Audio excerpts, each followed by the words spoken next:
You're listening to .25, written by Rob Morton and Patrick Edwards.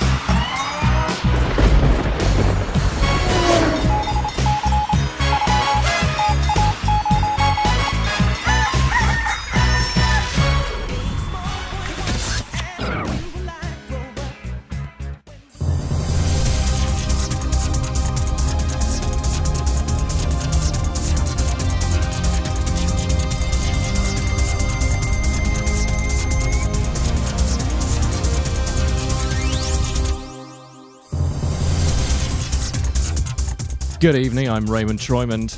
And I'm Derek Montague. And welcome to this week's edition of Current News. The headlines this Tuesday, the 30th of October. Refuse collection company sued by worker with a bin for a head after being accidentally recycled. Leading administration company goes into administration purely to give itself something to do.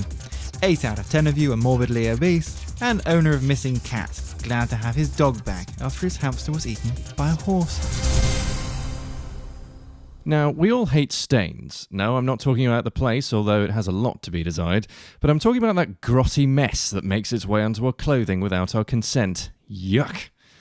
When this does happen, apart from bombarding the aforementioned filth with constant abuse of what its purpose is in life, to actually alleviate the mess from our lives, where do we turn? Other than left, where do you go?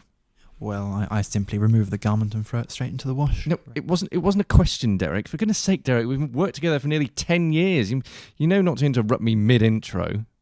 Sorry, Ray.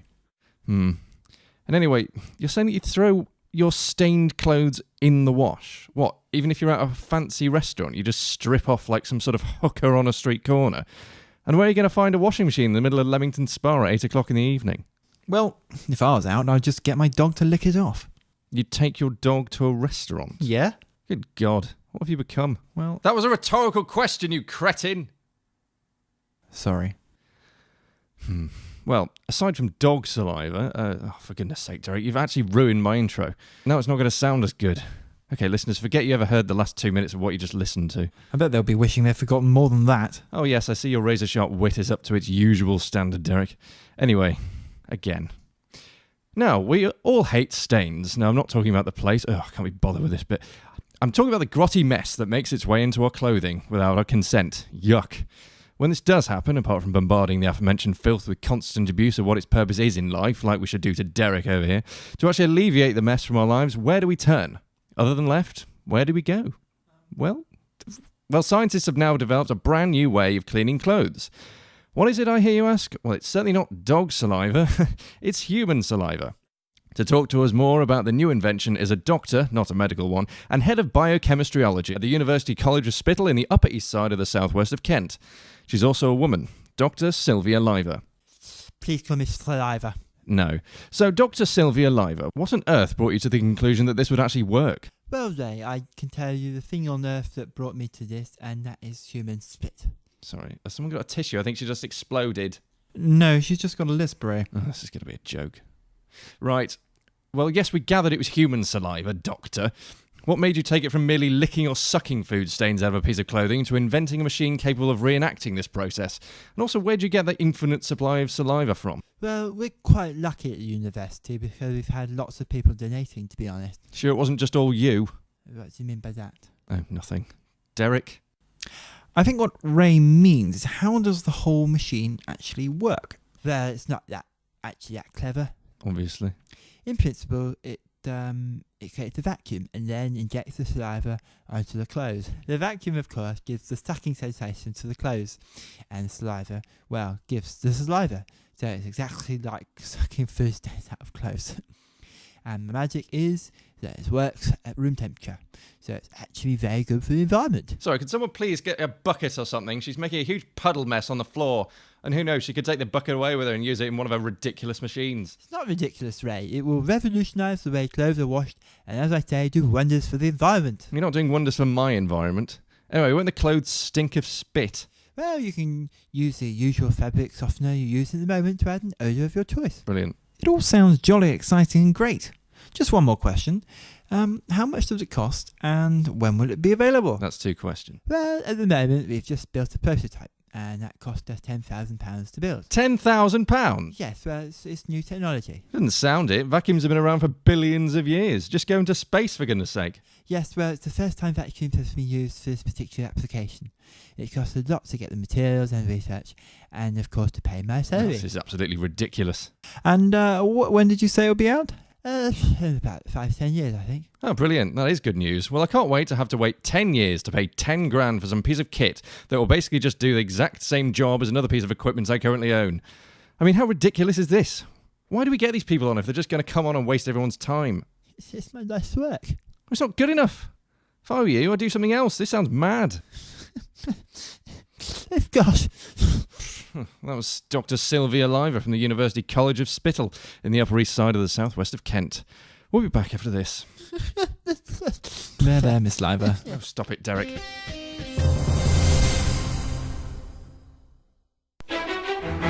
This week on Masterchef, 4 amateur cooks compete for a place in next week's semi-final. Today's contestants are civil servant Grace, layabout Henry, Dr. Jamar, and another person called Henry. Alright everyone, welcome to Masterchef. Why did the chicken cross the road? To get to the other side. Time starts now, you fucking wombats. The day starts with the invention test, where each contestant has to use a list of given ingredients to make a dish from scratch. Today, ingredients include wild stallion cutlets, kaleidoscope beads, fruit pastillos, and Chicago town oven pizza bases. So, Henry, when did you want to get into cooking? Well, I've been into cooking ever since I twisted my spine, stretching down to get a dozen ready meals on a bog-off offer. It left me with this ruddy great hump on my back, which means I'm too embarrassed to eat out. Well, let's just hope you don't give us the hump with some poor cooking. Alright, good lad.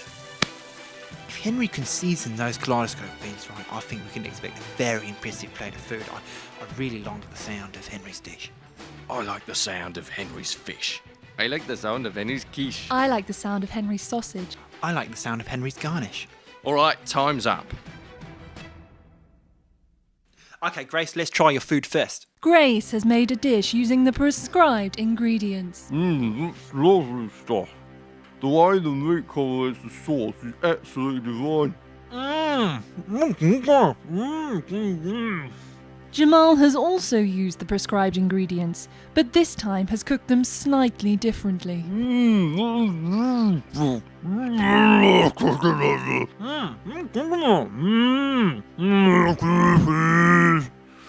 Henry, let's try your dish next. Sure. No, not you, Henry, the other Henry. Henry has served a meat surprise on a crusty seabed of white wine vinegar flanked by a self-pixelated garnish. Is that dog meat? I don't.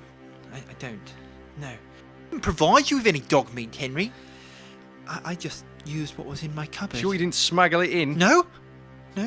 Alright, I'm going to give you the benefit of the doubt on this one, because it's actually quite good. It's Barbie Dingo Goes, mate. It's near the crispy end, but I like it. I like the sauce. Maybe would have kept the collar off the plate, though, but presentationally it's not bad. Good work, Henry. No, not you, Henry. The next challenge the contestants have to face is the palate test. So, the palate test. It is immensely difficult. No, Greg. I mean massively difficult. They're just never going to get it, are they? You think? Well, someone might. No, they won't, Greg. Of course they're not. Look at me. Watch my lips. They're just not going to get it. Let's get him in. The contestants have to recreate a dish made by John. Okay, so you guys cooked for me. It was shit. Now I, a professional chef at the top of his game, are going to cook something for you. Doesn't seem fair, but that's life. John has cooked a seafood chowder, roasted sea cucumber with an orange soda bread souffle in a really complicated way. Okay, so for this challenge, I've done some cooking. You've got to taste it and then render it in a totally unrecognisable way using the ingredients we provided. Of course, under the covers there are some ingredients that were in the dish and some that weren't used. But you won't know that because this year we're also blindfolding you. Everyone got their blindfolds on tight? All right, 1 hour, start cooking. Each contestant must use their tongues to detect the flavours in John's dish. But one contestant isn't just using his tongue. Henry? Yes, you, not you. What is that? It's nothing. I'll tell you what it is. It's an iPad containing all my fucking recipes, mate. Give it here. There you go, serve that. on the other side of the kitchen, Jamal has just discovered the reason why she couldn't taste an ingredient, because it has triggered a serious allergic reaction. All right, love. Keep it together. 15 minutes gone. Okay, that's time, ladies and gents. Let's see the sacrilege. Grace is the first to present her dish. Grace, I've got to say, that's remarkably similar to what my apprentice, I served an hour ago. Hang on. The bread's a bit soggy. Grace, did you just heat up John's dish in the microwave? Nil point, Grace. Next up is Henry. Can I just say I've had immense difficulties reaching some of the ingredients owing to my twisted spine. Last time you didn't give us the amp, but now this time second amp on the road. I hope you get over the amp. Is that dog meat again, Henry? No, John, that's definitely dog. Hey, Henry, there wasn't even any dog meat under the cover. Where are you getting this dog meat from? I just found it there. What else have you got hiding up there? Henry, is that a false hump? Looks like more dog meat, John. After tasting the dishes, the judges now have to decide who is going home. Okay, so it's obvious who it's going to be. Let's get him in. Henry, Grace, Jamal and Henry are all hoping for a place in the semi-final. All right, everyone shut up and look at the floor. I must say you all did pretty well. No smiling, Jamal. You did pretty well. But we've got to let one of you go now. The person leaving us today is... Henry. Which one, John? Not you, you rue. Then mucker over there. Off you go. Can I just say what a... Drop it, Henry! I think it's best that you leave in complete silence, mate. While the rest of us just stare into your back. Please don't make it any worse. Don't know why the rest of you lot are looking so happy for. You're about to be offered up as free labour to one of my chef friends. See how you like that? Jamal, Grace and Henry are being sent to La Petit Ponce in Mayfair, where, under the watchful eye of head chef Pierre Petit Ponce Perrie, they will be serving lunch to the production crew's family and friends, carefully disguised as paying customers. Oh, welcome to LePetitPonceParis.com, where I want you to do exactly as I say. Jamal will be using La Petite Ponce Perrie pasta sauce, served on La Petite Ponce Perrie pasta shapes, using a La Petite Ponce Perrie saucepan and colander. Grace will be making La Petite Ponce Perrie pizza with La Petite Ponce Perrie chili dressing. And Henry will be making the restaurant's famous Pie de Petit Ponce Perrie with Petit Pois de Petit Ponce Perrie. Okay, it is lunchtime. Let's do the cooking. If you follow Le Petit Ponce Paris recipes using Le Petit Ponce Paris kitchen utensils and crockery set, I can't see anything going wrong at all. It isn't long before some of the contestants begin to encounter some difficulties. 2 pizza de Petit Ponce Paris, 3 pasta de Petit Ponce Paris, 4 pie de Petit Ponce Paris with Petit Pois de Ponce de Paris. S'il vous plaît. Yes, chef. Grace, what are you doing, Grace? Bleeding profusely all over the pizza? Pourquoi? Because of the La Petite Ponce Perrie knife set you insisted we use. The handle just broke off in my hand. It's dangerous. Merde. Just mix it with the rest of the tomato puree. As Grace bleeds to death, Chef Ponce Perrie has just discovered that Henry has been using off-menu ingredients. Where did you get this? I demand to know where you're getting this meat de chien. But before Chef Ponce Perrie has a chance to be condescending in French, Jamal accidentally sets the kitchen alight. Chef, I've slipped on Grace's blood and knocked an entire vat of cooking oil de Petit Ponce Paris all over the flame grave de Petit Ponce Paris.